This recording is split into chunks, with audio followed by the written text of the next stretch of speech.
بناوی خوای گەورە سڵاوتان لێبێت بەڕێزان لەم کاتژمێرە و لە کاتژمێری داهاتوش لە خزمەتتان دەدەبین بۆ قسەکردن لەسەر خۆڵوەشانەوەی پارتی کرێکارانی کوردستان پەکەکە و کۆنگرەکەی و ئەنجامەکانی قۆناغەکانی دوای خۆڵوەشانەوەی پەکەکە و چەکدانانی لێکەوتەکانی ئایا ئەوە بەرامبەردا چی کراوە وایە هەنگاوەکانی داهاتووی پەرلەمانی تورکیا چۆن دەبن لێکەوتەکانی لەسەر پرسی کورد لە باکوور لە ڕۆژاوە لە باشوور و ناوچەکانی دیکەش چۆن دەبێ ئەم پرسیان لەگەڕێک لە بەڕێزان دکتۆر فایق گۆڵپی و دکتۆر عومەر محەممەد و کاک ئارام عەلی قسەی لەسەر دەکەین سوپاسی ئامادەبوونتان دەکەین بەخێر بێن کاک دکتۆر فایق لە بەڕێزانەوە دەست پێ بکەین خوێندنەوەی بەڕێزت بۆ کۆنگرەی خۆڵۆشانەوەی پەکەکە خوێندنەوەتان بۆی چیە کە ئەمڕۆ ڕاگەندراوە بوو باسی لەوە کرد کە لە دوو ناوچە بەڕێوە چووە 232 کەس تێیدا بەشدار بوون لەو کاتە بەڕێوە چوو کە ئابلوقەی ئەمنی و ناوچەکان هەر بەردەوام بووە بڕیاری خۆڵۆشانەوەت پێ چۆنەوە ئاجێ بەجێش دەکرێت؟ بەڵێ ینی خۆ هەڵوەشانەوەکە دەمێکەیشی بۆ ئەکرێ برادرانی پەکەکە بۆ خۆیان گەیشتونەوە قەناعەتە کە پارتی کرێکارانی کوردستان لە سەردەمی ململانێ و ڕکەبەرێتی دووجەمسەری دنیادا پێگاتووە لە سێبەری ڕکەبەرێتی سۆسیالیست و سەرمایەداریدا بەکاراتوە دروست بووە و میکانیزمی تێکۆشانیشی هەر هی ئەو سەردەمەیە مەبەست میکانیزمی تێکۆشانەکەی خەباتی چەکداریە هەرچەند پەکەکە لە سەرەتاوەکە لە چەند ساڵی ڕابردووە کە دامەزراوە لە هەفتاوەشتەوە تا هێشتا چوار خەباتی چەکداری نەکردو بەڵام هەمیشە ئامادە بووە ئەگەر دەستدرێژی بکرێتە سەر بەرگری لە خۆی بکە ئەمە لەلایەکەوە وەکو زمینەیەکی فکری لە 1970 دەستی 1970 دەست پێکردەوە بەڵام ئەمە زمینەیەکی وەکو بڵێ فکری ئەوانە بۆ هەڵوەشانەوەی پەکەکە هەیە ئەنجا دوای ئەوە دوای دەستگیرکردنی بەڕێز عەبدوڵڵا ئۆجاران و ئەو گفتوگۆیانەی کە لەگەڵ تورکیا کردوێتی لە زیندان و تا کۆتایی جارێکی کە ئەم مەسەلەیە گەشایەوە ئەوە بوو ساڵی 2002 پەکەکەیان هەڵوەشاندەوە 2002 بەڵام 2002 پەکەکە هەڵوەشایەوە بوو بە کۆنگرەی ئازادی و دیموکراتی کوردستان کادەک ناوەکەی گۆڕا بەڵێ ناوەکەی گۆڕا و خەڵکەکەشی گۆڕا ئەوانەی لە دامەزرانی کادەکا بەشداریان کرد تەنها و گەریلایەنە نەبوون کە لە شاخ بوون و تا کۆتایی خەڵکی مەدەنی سیاسی عێراقی تورکی هەموو شوێنەکانی کە بەشداریان تیا کرد ئەمە هەمووی بۆ ئەوە بوو کە تورکیا ئیسیجابەیەکی هەبێ ئەو مەرجانەی کە تورکیا هەیەی بۆ گفتوگۆ و بۆ چارەسەرکردنی کێشەی کرد بەڵام تورکیا نەیبوو جگە لەوە مەسەلەی چەکدانان وانە دیسان پەکەکە لە چەند قۆناغێکدا بەس دوای پەکەکە ناوەکەی کەی گۆڕیەوە بۆ پەکەکە دیسان گەڕایەوە 2002 ناخۆی دوایی کۆما جیفاکی کوردستان دروست بوو بەڵام پەکەکەش دروست بوویەوە وەکو حیزبێکی ئایدۆلۆژی دوایەوە حکوومەتیان دروست کرد ئێستا کۆما جیفاکی کوردستان جەنابەت دەخوێنمەوە ئەگەر پرۆسەکە نەچێتە پێشەوە ئێستا دواتر پەکەکە سەر هەڵبداتەوە ینی نامەرج نییە پەکەکە سەر هەڵباتەوە من کەوتم پەکەکە هی سەردەمی شەڕ و ململانەی نێوان سۆسیالیست و سەرمایەداریە هی ئەم سەردەمەنیە ئەوە مبەڕراتە بۆی پەکەکە سەر هەڵ نایاتەوە ئەگەر سەری ژەڵباتەوە بە ناوێکی تر و بە ڕێخستنێکی تر و بە مەفهومێکی ترەوە خەبات بکە باشە ئەمە مێژووی هاتنیان بۆ هەرێم لەکەیەوە بڵێن هاتن ئەمە مەسلەی هەرێمەکە چۆنە کات هەرێمی کوردستان ئایا ینی لە ساڵی چەندەوە ئێستا خۆ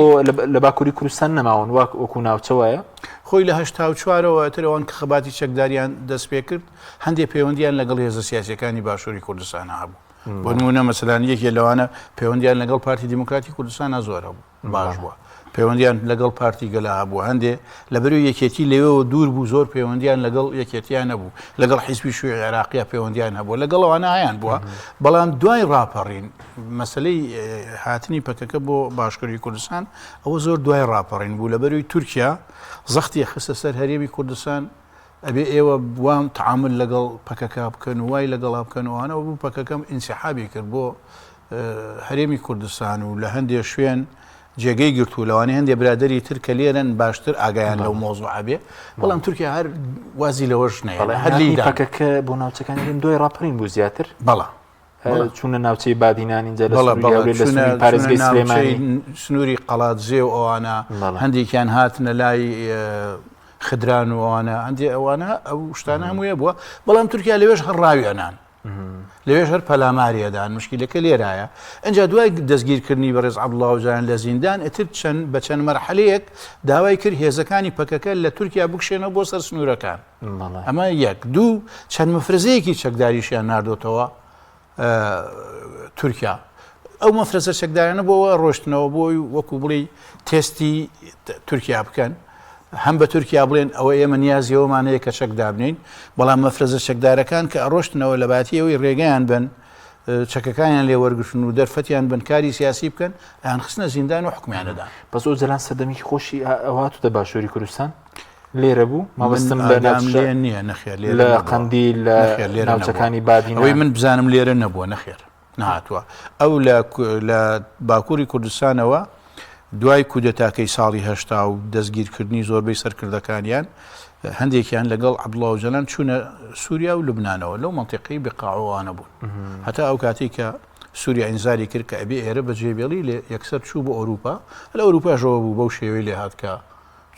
کینیا و لە کینیا دەستگیرکرا و هێنایانەوە تورکیا جامە بەستم چیە لێرە مەسەلەی یانی شتێکی فوجائی نییە شۆک بێ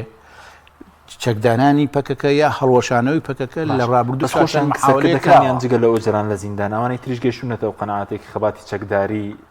کۆتایی ینی ئامانجەکەی نەماوە ینی کەڵکی نەماوە خەباتی چەکداری سەیری باکووری کوردستان بکە لە دوێنێەوە کە پەکەکە چەکی داناوە خەڵکی ئامەد ئاهەنگە گێڕن سەلاحەدین دەمیرتاش و پەروین بۆڵدان بە بڕیارێکی مێژووی وەسفیەکەن بەس خۆ ئێمەش سەیری ئەوەکەین لە نەوەدەکانەوە تا ئێستا بارودۆخی کورد چۆنە لە نەوەدەکانەوە کەس نەیەتوانی ژیری کوردیش لەبەرکار لە تورکیا ئاگری نەورۆزە کرایەوە بەر شیلەی گولەیانەدان چی و چیتریان لێکردن ئێستا دەوڵەت باخچەلی ئەڵێ ئەبێ کێشەی کورد چارەسەر کرێ کورد و تورک بران برایەتی کورد و تورک زۆر گرنگە و تا کۆتایی مانەیە گۆڕانکاری هەیە لێوێش دێمەوە خزمەتکار تۆ جەنابیشت بەخێر بیت لە سەرنجی بەڕێز لەسەر و بڕیارەی پارتی کرێکارانی کوردستان ئێستا خۆناغی یەکەم چەکدانانە خۆناغەکانی دواتر خۆڵۆشانەوە بڵێن چەکدانان خۆناغەکانی دواتر پێ دوایە دەبێت چی بێت یاخود ئەم بڕیارە لێکەوتەی چی دەبێت بەناوی خۆی بەخشندەی میهرەبان سپاس بۆ ئێوە سپاس بۆ مامۆستا و بەیانی خۆشەویست بەڕاستی من ئەو وتەیە هەیە کاڵێ ئەوەی کورد لە جەنگا بەدەستی ئەهێنێ لە دانوستانە لە دەستی ئەیە بەس من هیوادارم ئەم جارە ئەوەی کورد لە دانوستانە بەدەستی هێناوە تا ئێستا و لە شەڕا بەدەستی نەهێنە ئەم جارە لە دانوستانە لەم پرۆسەیە بەدەستی بێنێ باش بە قەناعەتی من ئەم پرۆسەیە یعنی بڕیارێکی کاتی نییە فەرز نەکراوە واقعێک هاتووەتە پێشەوە خوێندنەوەیکی قوڵی بۆ کراوە وە خوێندنەوەی قوڵ لە بەڕێز ئۆجەلانەوە بەڕاستی وەکو کاراکتەرێکی گەورە وەکو هێزێکی گەورەی کاریگەر بە تورکیاش دەستی بۆ ئەو کەسە بردووە چکە ئەو دەست توانای هەیە لە قسەکردنە لە بڕیارانە و بڕیارێکی جێدیانە شیاوە چونکە حرەکەی ئایدۆلۆجی و ئەندامەکانی گەرمەکە لە بەرامبەرەکەی دوای ئاسان نییە قەناعەتیان پێ بکە بە تایبەتی هێزێکی وەکو پەکەکە کە هێزێکی ئایدۆلۆژی بەهێزە ئەندامەکانی واپی ئەگەێنێ بەرامبەرەکەی لە بەرچاوی ئەکا بە شەیطان هەموو هێز ئایدۆلۆژیەکان لە مەراحەلێکە تووشی و حاڵەتانە ئابن بەس تۆ بێی قەناعەتکەی بە هێزێک لە شاغ بێ چەکی بەدەستەوە بێ لە کۆنگرەیەکە بە چەپڵە ڕێزان ئەخە بە چەپڵە ڕێزان دوێنە بینیمان پێشوازی لەو بڕیارەکەن وە جێبەجێشیەکەن هەنی ئەمە توانایە هەمویان پێی پابندن ئەو چەپڵە ڕێزانی ناو کۆنگرە بەسە گرنگە چکە خۆی بەڕێز ئۆجەلان بەشداری کردووە بە تەلەفۆن بەشداری کردەوە ئەو شوێنە لەلایەن ئەمریکاکانەوە پارێزراوە بۆی ئەو کۆنگرەی تیا بکرێ بەڕێز وەکو بیستم سەرۆکی هەرێمیش کاگنی چیرەوان بەشداری بووە لە سەرەتاوە کەواتە ئەمە پرۆسەیە کە تەنها لە بین دوو کەس و دوو ئەوان نیە بەڵکو پێشوازێکی گەرمی لێکرێت و بەکاک دکتۆرەڵێ لە ڕووی شعبیە و پێشوازی لێکرێ ئەوروپا یەکێتی ئەوروپا پێشوازی لێکرد نەتەوە یەکگرتوەکان پێشوازیان لێکرد ئەمریکا پێشوازی لێکرد سەحافەی جیهانی ئەمڕۆ هەموو سەحافەی جیهانی بە بڕیارێکی بوێرانە و چارە نووساز باسییان کرد و پاکەکە خۆشی کە قەراریە لە کۆنگرەیەکە خۆی هەڵبوەشێنێتەوە بەو مانایە نییە کۆتایی بەخەبات بێنێ چەک خۆی لە ئەسڵە ئامانج نییە چەک وەسیلەیەکە بۆ گەیشتن بە ئامانجێک لە ئێستا چەک ناتوانێت بۆ گەینە بۆ ئامانجە تۆ نابێ ئەسیری وەسیلەیە بی بڵێ چەک پیرۆزە باوی خەباتی چەکداری نەماوە خەبات ئەگۆڕێ بۆ شێوازێکی تچکە پەکەکە خاوەنی دۆزێکی ڕەوایە خاوەنی گەلێکی گەورەیە خاوەنی خاکە خاکی بمەسم کوردەیانی خاوەنی دەیان پەرلەمانتارە خاوەنی دەیان ڕێکخراوی مەدەنیە خاوەنی ڕاگەیاندنە خاوەنی پیاوانێکی گەورەیە خاوەنی قادەی گەورەیە کە خەباتی خۆی گۆڕیەوە بەو مانە نییە وازی لەم خەباتە هێناوە ڕێڕەوی خەباتی شێوازی خەباتی گۆڕیە چکە گۆڕانکاری لە ناوچەکە ڕوویاوە و گۆڕانکاری لە عەقڵیەتی تورکا ڕوویاوە ئەو تورکەی کە تۆی ناوە تۆ تورکمانێکی شاخاویت تۆ تورکێکی نای ناوی کورد سا من بۆ نمونە براد مامۆستایەکمانەیە مامۆستا خەلیل ئەندامی سەرکردایەتی یەگرتووە لە ساڵی 1998 لە تورکیاتەوە قەڵەمێکی دروست کرده بوو ئێمە کۆنگرەمان هەبوو نووسرا بوو یەکگرتووی ئیسلامی کوردستان ئەلێ نووسرا لە سەیتەرەکە پێیان زانی هەردووکیان پێکوژان و ئینجا هێشتیان بڕوە هەم ئیسلامیەکە هەم کوردستانەکە تا ئەو ڕادەیە ئێستا ئەو گۆڕانکاری هاتوۆتە پێشەوە باخچەلی کە بە باوکی نەتەوەی کورد ناسراوە لە شەستەکانەوە سەرەکان تورک ناسراوە خۆی قسە بکە بڵێ کورد و عەرەب کورد و تورک برایەکن خەباتی مێژووریان هەیە پێکەوە لە دامەزراندنی دەوڵەتی تورکیا بەشدارن ئەبێ برابن بە یەکەوە و ئێمە پێکەوە ئاشتی بنیادەنین و داواش ئەەکەم ئۆجەلان ڕۆڵێکی گەورە ببینێ بێ لەم پەرلەمانە ئەو بڕیارە بە مانای وایە ئەم کەسە کە تەمسیلی ئەتاتورکە کا بەڕاستی چکە لەوێ بکاک حەکیم لەوێ ئەتاتورکیانی ئەتاتورکی بوون ینی فکری ئەتاتورکی کەمالیزم جۆرێک لە تەقدیسکردن جۆرێک لە تەقدیسی پێدراوە ئەمە شکاندنی سەهۆڵ بەنانێکی گەورەیە بە تایبەتی بۆ خەڵکی تورک کە لە قوتابخانە ئیخوێنێ کوردی لە بەرچاو ئەکرێت بە هەموو شتێک پێشگەلەی کە ئینسان نییە گۆڕانکاری لە ماو لەوێەوە دەست پێ بکە بۆیە ئۆژەلان چاک تێگەشتووە کە گۆڕانکارێک بەڕێوەیە و ئەو گۆڕانکاریەش خۆی فەرز کردو گۆڕانکاری ناوچەکە فەرزی کردووە و هەردوو لاش سوودمەندی یەکە من کورد سوودمەندی گەورەیە و تورکیا کە بێتە هێزیی گەورە لە ناوچەکە پێویستی بەم گۆڕانکاری هەیە چکە سبێنە پێویستی بە گۆڕانکاری هەیە لە دەستورە پێویستی بە کورد هەیە کوردیش پێویستی بە وایە کەواتە بەڕاستی لە کاتێکی باشە هات مەلەفاتی باشی تاوتوێ کردووە و هەنگاوێکی گەورەیە بۆ کورد وەکو کاک دکتۆری ئەگەر لە تورکیا ئەفو لەگەل لە باکوور کێشەی کورد بەرەو چارەسەری بڕوە کاریگەری هەیە بۆ کێشەی کورد لە تەواوی ناوچەکەیە چونکە تەنهانەتەوەیەک لە ناوچەکە تورکە عەرەب بە فارسە هەموو گەیشتن بە ئامانجی خۆیان و هەتا کوردیش نەگا بە خەون و ئامانجەکانی خۆی ئەم ناوچەیە ئاشتی بەخۆیەوە نابینێ ئەمە قەناعەتێکی ناوچەیی و تا ڕادێنێ و دەوڵەشی تیشی بۆ دروست بوو ئەم قەناعەتە کەواتە پێویستی بە مەبەستمەوە بۆ ئەم خاڵە بڵێم بەڕێز ئۆجالان باش لەم خاڵە گەیشتووە و باش فرسەتەکەی قۆستۆتەوە و توانی بە هەژمونێکی زۆر گەورەوە کاریگەری لەسەر ئەو پەکەکەیە دروستکە بە چەپڵی ڕێزان پێشوازی لێ بکە سوپاس دەکەین کاگە ڕەمزاناویش بە خێربێ سوپاسیان لەوە دەکەین بەرلەوەی سەرنجی بەڕێزان بەسەر کۆنگرەی پەکەکە لەلایەن تورکیاوە ئەو هاتنە پێشەوە هەیە یاخود ئەوەی کە کراوە هەڵۆشانەوەی پەکەکە چەکدانانەکەی پێ دوایە بێ بەرامبەر ئەوەی کێسێمە دەبین هەر دەست پێشخەرەکە لەلایەن ئۆجەلان و پەکەکە جێبەجێ کردووە هیچ لە پشت پەردە هەیە کورد بەرەستی بێنێ بەڕاستی بەنای خۆی بە گەورە و میهرەبان زۆر سوپاس بەڕای من تاوەکو ئێستاکە زمانی ڕاگەیاندن و زمانی لێپرسراوانی تورکیا سەبارەت بە مەسلەی کۆنگرەی پەکەکە و هەڵوەشانەوە و چەکدانان لە چوارچێوەی تورکای بێتیرۆردا دەخولێتەوە تورکایەکی بێتیرۆرمان دەوێت مانای چییە؟ یعنی ئەوەی پرۆسەکە وا بوو تورکایەکی بێتیرۆر ئەوان نەیان دەبوت پرۆسەی ئاشتی ئەمڕۆ شەروایە تورکای بێتیرۆر تورکای بێتیرۆر تورکیا تیرۆرسوس تورکیا یانی تورکایە کە تیرۆری تێدا نیە دیارە پەکیان بە تیرۆر دادەنا تاوەکو ئەمڕۆ کە سەحەفەی تورکی لە چوارچێوەیەدا شتەکانی داڕشتە بوو 2000 پێشەوەی بێم لێ دوانەکانی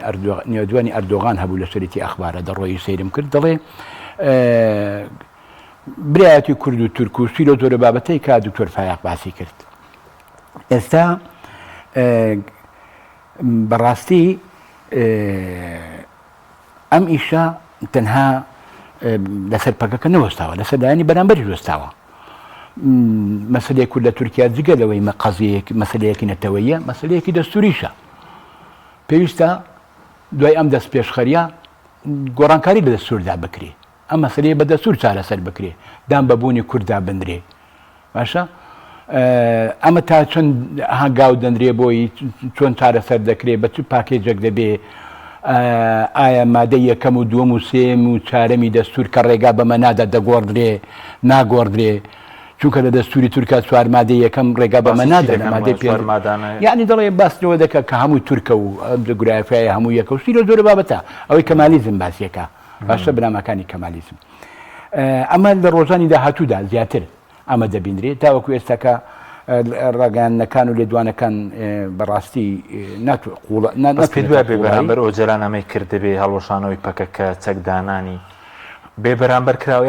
یاخود باسی زیندانیش دەکرێت زیندان کاریگەری لەسەر ئۆجەران خۆی جگە لەمە بێگومان ئۆجەران فشاری لەسەر لە زینداندا گومانی تیانە فشاری لەسەر لە زینداندا بەڕای من بڕیاری هەڵۆشانەوەی پەکەکەش بڕیارێکی زۆر قرسە ئەزانی قورسە ئایچۆن زۆر قرسە ینی بۆ کەسێک ئەمە 50 ساڵە لە شاخە و ئەو حیزب و ئەو هەموو شەهیدەوە ئەو هەموو ئەوەیە کارێکایە بە ڕۆژ و دوان ناکرێ بە یەک دوو کۆنگرەش ناکرێ کاتی دەوێت تاوەکو خەڵکەکە بە تەواوەتی تێدەگا ئێمە بۆ ئەوەی بەڕاستی بچینە قوڵایی ئەم مەسلەیە دەبێت لەوە دەست پێ بکەین بۆچی لەم کاتەدا ئەم دەست پێشخەریەی باخچەلی کرا و ئەردۆغان پشتیوانی کرد و ئۆجالانیشەی باخچەلی بوو دەوڵەت بەڵێ سەرەتا بەڵێ سەرەتا دەست پێشخەری باخچەلی بوو بۆچی لەم کاتەدا بۆچی لەم کاتەدا لە مانگی شوباتەوە پێم وابی دەست پێ دەکا گەر غەڵەت نەبم لە مانگی دەی ساڵی ڕابردووە بەڵێ ساڵی ڕابردووە بۆچی لەم کاتەدا لەبەرچی لەبەرەوەی بێگومان گۆڕان وەکو مامۆستاش باسی کرد ناوچەکە بە گۆڕانکاری زۆر گەورەدا تێپەڕ دەبێت سیستەمی جیهانی و ئەقلیمی ڕۆژ بە ڕۆژ هەڵۆشانەوەیە ئەو شەرت و زلوفەی کە هەبوو پێشتر نەماوە مەسەلەن بۆ ئەوەی زیاتر ئەمە ڕوون بکەینەوە سیستەمی جیهانی بە تایبەت لە دوای هەڵۆشانەوەی دوو جەمسەری وەک دکتۆر فایقی ئیشارەتی پێدا بەرەو هەڵۆشانەوە ڕۆیشت تاکتەمسەری هاتەکایەوە دواتریش لە ساڵی 90 بەدواوە سیستەمی ئیقلیمیش تەقریبەن هەڵۆشاوە دوای ڕووخانی دوای داگیرکردنی کوێت و بوونی هەرێمی کوردستان وەکو دیفاکتۆیەک بە کیانێک ئەمە هەنگاوێکی زۆر گەورە بوو ئەمە ئەنجامی گۆڕانی سیستەمی دەولی بوو تەوازونەتی دەولی گۆڕا سیستەمی جیهانی گۆڕا باشە هەتا دوو جەمسەری بوو ئەمە هاتەکایەوە دواتریش دەبینین لە شەڕی داعشدا لە ڕۆژاوای کوردستاندا ڕۆژاوای کوردستان بووە کیانێک بۆ نمچە کیانێک بە دوای ڕووخانی بەشاریش دوای 7 ئۆکتۆبەر بووە کیانێکی ئەمری واقع ئەوڕۆکە تەعاملی لەگەڵ دەکرێت لەسەر ئاسینە دەوڵەتیدا حکوومەتی یارێمی کوردستانی وەکو دیفاکتۆیەک دروست کراوە و ئەمڕۆکە کیانێکی دەستوریە لە دوای 2023ەوە بۆیە ڕەوشی ئیقلیمی و دەولی ڕەوش سیستەمی دەولی و ئیقلیمی بەڕاستی لەبارە بۆ ئەوەی کورد هەنگاوی زیاتر بەرەو پێشەوە بنێ دەستکەوری گەورە بەدەست بێنێ بە تایبەتیش دوای 7 ئۆکتۆبەر بەڕاستی سیستەمی ئیقلیمی هەژا باشە بنامەکانی سیستەمی ئیقلیمی تێک و پێکدرا چونکە مەسلەیەکی زۆر گەورە بوو لەبەر ئەوەش ئیسرائیل بە هەڕەشەی وجودی دادەنێ بۆ سەر خۆی ئەم 7 ئۆکتۆبەرەوە ئەو گۆڕانکارانەی کە لە ناوچەکەدا بووە بنەمای هەموو دەوڵەتانی ئیقلیمی کە لە دوای جەنگی دووەمی جیهانەوە یان لە دوای بە سایکسپیکۆ دروستکراون دەهەژێنێ ئیتر کاتی ئەوە نەماوە ئەمانە بمێنەوە پێدوا بۆ هەژانەکە دەگاتە تورکیا بێگومان گەیشتۆتە تورکیا بۆ دەوڵەت باخچەری خۆی ئێستا سەیرم کرد لە پەرلەمان بزوتنەوەی نەتەوە پەرست 50 کورسی هەیە ڕۆڵێکی تۆی ماوە ئێستا خۆی دەوڵەتی قوڵە ئی پارتی ئەم جارە ڕەنگە کورسەکانی زیاتر بەرێ دەوڵەتی قوڵە بەڵێ جمهوریان هەیە دەوڵەتی قوڵیشە دەوڵەتی قوڵ لە تورکیا ئێستا پارتی گەلی کۆماری ئەوەی کەمال کەیزارەوە سەرپەرشی دەکرێستەنەماوە ئەو نوێراتی دەوڵەتی قوڵەکەیان دەوڵەت باخچەلی دەوڵەت باخچەلی نوێنەرای دەوڵەتی قوڵ دەکات لەگەڵ ئەردۆغان پێکەوە هەردووکیان باشە ئەمڕۆ ئەم جارە دەست پێشخەریەکە لە دەوڵەتی قوڵەوە بوو بۆ چارەسەرکردنی مەسەلەی کورد لە پێناو پاراسی تووشیا بوو بێگومان لەبەرچی پێشتر ئەمەیان نەدەکرد لەبەرچی ئەو هەموو دووشە بۆ کاکتۆر آخر بۆچی هەڵوەشاوە بۆچی نەگەیشتە ئەنجام سەرکەوتوو نەبوو بۆچی هەم لە ناو تورکیا هەم لە دەرەوەی تورکیا باشە نیانێت ئەم هەوڵانە سەرکەوتوو بێ لەوانەیە هەندێک لە دەوڵەتانی گەورەش نیانێت ئەم هەوڵە سەرکەوتوو بێ بەڵام بە هەڵوەشانەوەی سیستەمی دەولی و ئیقلیمی ئێستا کە تورکیا ناچارە هەنگاو بنێ بە کورتەکەی باشە ئەو کۆڵەنە دەوڵەتەی کە ئیسماعیل بێژشتی دەڵێ کوردستان کۆڵەنەکەی نێودەوڵەتیە بە نەمانی سیستەمی ئیقلیمی ئەو کوردستانە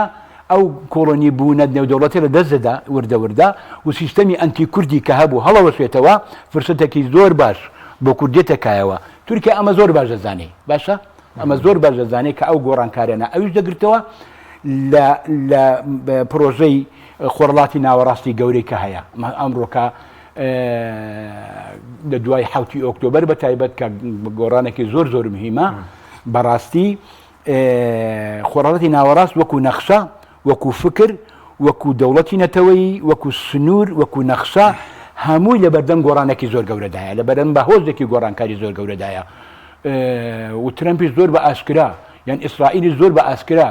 لە دوای 7 ئۆکتۆبەر باس لە دووبارە داڕشتنەوەی خۆرڵاتی ناوەڕاست دەکا باس لە ئیسرائیلی گەورە دەکا لە هەمان کاتیشدا تورکیا با لە سەدەی تورکیا دەکا کە ژیانەوەی عوسمانیەتە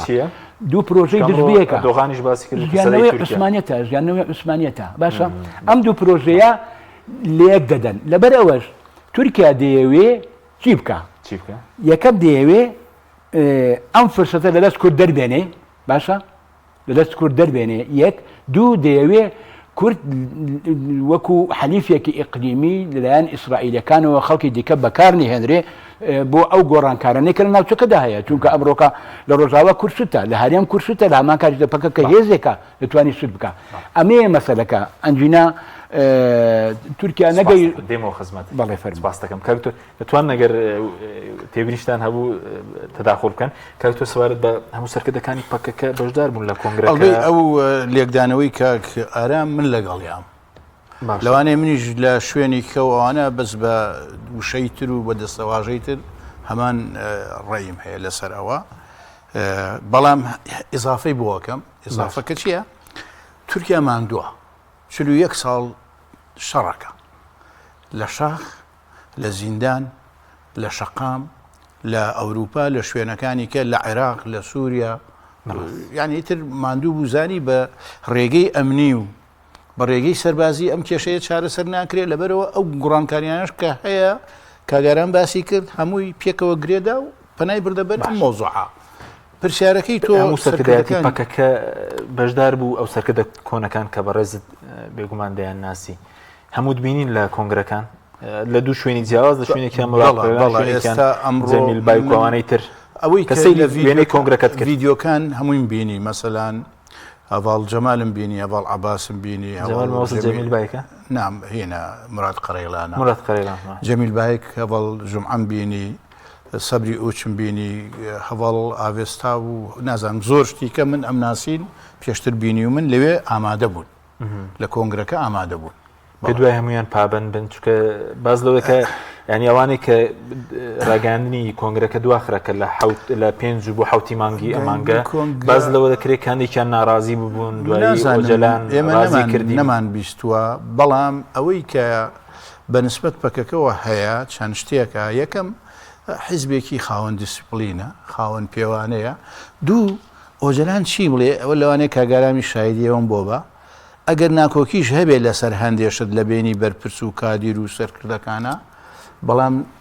ئەخیرن مەرجعیان هەیە ئەوان بڕۆیان بە مەرجع هەیە هەر لە سەرەتاوە یەکێک لە مەبدەعەکانیانەوەیە کابێ مەرجعیان نەبێ ئەو مەرجعە ئەخیر حەلی ئەچێتە لای ئەو ئۆجەلان چی بڵێ ئەوانیشەواکەن ئیتر نازانم خەڵک هەردوو لا پێویستیان پێێت هەردوو لە ئەردۆگان باشە پێویستی ئەردۆغان چییە؟ دەوڵەت باخچەری و پێویستی کوردیش بڵێ زۆر جوانە یەکەم تۆ ئەوەی خۆت بڵێ بەڵام نەویست هەندێک ئەردۆگان وەکو دکتۆر ئەڵێ هیلاک بووە دەڕووی اقتصادەوە اینجا ئەم جەنگا بە پێی قسەی وەزیری ناوخۆ لە 2023 کردی سلێمان سۆیلۆ وەزیری ناوخۆی تورکیا ئەڵێ ئەم جەنگە تا ئێستا 4 تریلیۆن لیرەی بە ئێمە خەرج کردو 4 تریلیۆن لیرە زۆر زۆرە کاڵێ 100 پردی وەکو ئەوەی ئەستەمبوڵی پێ لێگرێت پێشگە لە 40,000 کەس بەڵێ یعنی اینجا لە ڕووی ئەو مەناتیقانەوە کە شوێنی گەشتیاریە لە ڕووی ئەمنیەوە لە ڕووی باری دەرونی ئەو هەموو ئەمنی کە لە ناو تورکیا ناچارن بیگرینە بەر هەموو جارێ اینجا ئەو وێنەی کە لە ئەوروپا بۆ تورکیا هەیە یعنی لە زۆر ڕۆوە یعنی لەژێر بارێکی زۆر خوشە ئەمە خاڵێکی کە ئەردۆگان ئێوێ بێتە هێزێکی گەورە لە ناوچەکە لە هەمان کاتە کە هیلاکە وەکو فرسەتێک سەیرێکایە بێت هێزێکی گەورە لە منطقی ئەرمینیا لە قوبرس لە لیبیا لە سووریا لە ئێستاە لەگەڵ قەتەرە یعنی ئێوێ ئەو خەونەی کە لە ڕابردووە هەی بۆ دروستی کاتەوە اینجا ئەشبینەی هێزێکی وەکوپەکەکە ئیستینزافێکە بەردەوام سمعی ئەشکێنێ بەردەوام ئەمنی لێ تێگا بەردەوام اقتصادیدا ئاڕوخێنێ ئەمە خاڵێکی زۆر زۆر مهمە اینجا ئەشێوێ جارێکی کە بێتەوە بەسەر وەک پێویستی بە گۆڕانکاری دەستور هەیە لەم گۆڕانکاریە پێویستی بە دەنگی کورد هەیە پێویستی بە پەرلەمانتارەکانی کورد هەیە لە کاتی دەنگان و پرۆسەی ئیسیفتایی بۆ هەموو دەستور پێویستی بە دەنگی کورد هەیە ئەمانە خاڵی گەورن لەوە پێشکە جاری پێشوو بەهۆی کوردەوە توانی ئەستەمبوڵ لە دەست بە لەبەرەوە ئێستا نایە جارێکەوە دووبارە بێتەوە ئەمە خاڵێکی زۆر لە خاڵێکی کەشی گرنگ کە بەڕێ زۆر جاران دوای ڕاگۆڕینەوە چکە بەڕاستی وەفدی ئیمراڵی و هەروەها دەمپارتی مشاوراتی زۆریان کرد بە دۆستەکانی خۆیان یەک لەوانە بۆ نمونە من کە من ئاگادارم چەندین جار لەلایەنی ئەکەپەشەوە لەلایەنی دەمپارتیشەوە ڕاوێژ لەگەڵ ماوە سەلاحەدین کراوە کە ئایا ئەمە بچینە ئەم پرۆسەوە چەند گرنگە و چەند پێویستەوە ئاشتی لەم مەرحەلا بە نیسبەتی کوردەوە چەند قەزەکەی کوورد دەباتە پێشەوە چەند جار چۆتە تورکیا بەس لەوانەیە بەشێکی هەر ڕانەکەێنرابێ یان هاتوونەتە هەولێر لەبەرەوە بەڕاستی هەردوو لا پێویستیان پێ بوو لە هەمان کاتیشا وەکوتم چەک پیرۆز نییە تۆ بتانی بە مەدەنی ئامانجەکانی خۆ بەدەست بێنی لەڕێی پەرلەمانەوە لەڕێی دەنگی خەڵکەوە با بزانی کاک حەکیم خاڵێکی کە زۆر زۆر مهمە ئێستا ئەمە سەر بکەوێ ئەو کوردانەی کە لە تورکیان تا ئێستا لەناو ئەکەپا ڕیزبەندی خۆیان دەنگیان بە ئەکەپایەوە تەمە لە ناوچە کوردەکان بینیت کە زۆر جار شارەوانیەکانی ئەکەپەی بردەوە هەر کورد نەبوو دەنیا بە ئەکەپە ئەو کوردانە کاتێک بینی حێزێکی مەدەنی گەورە بە دوور لە چەک ئەوەیەت ئەمە هەمووی ئەگەڕێتەوە بۆ بە قەنەعەتی من جارێکی کە ئەگەڕێتەوە بۆ ناو هێزەکانی کورد و ئەبێت هێزێکی گەورە لە بەسکەوتور دەیمە خزمەت